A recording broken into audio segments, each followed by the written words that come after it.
తింటే గారెలు తినాలి, వింటే భారతం వినాలి అంట.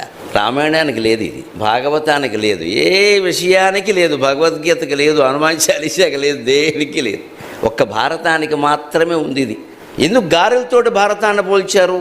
కానీ ధర్మం విషయంలో, అర్థం విషయంలో, కామపురుషార్థం విషయంలో, మోక్షం విషయంలో ఏ అనుమానం వచ్చినా భారతం చెప్పేస్తుందా సమాధానం. అన్ని ధర్మాలు భారతంలో ఉన్నాయి. అన్ని రకాల ఆర్థిక విశేషాలు, విజయాలు, అపనమ్మకాలు, నష్టాలు, లాభాలు అన్నీ భారతంలో ఉన్నాయి. అన్ని ప్రయోజనాలు, డబ్బే కాదు అర్థం అంటే, కామవాంఛలు, వాటి వల్ల వచ్చే నష్టాలు అన్నీ భారతంలో ఉన్నాయి.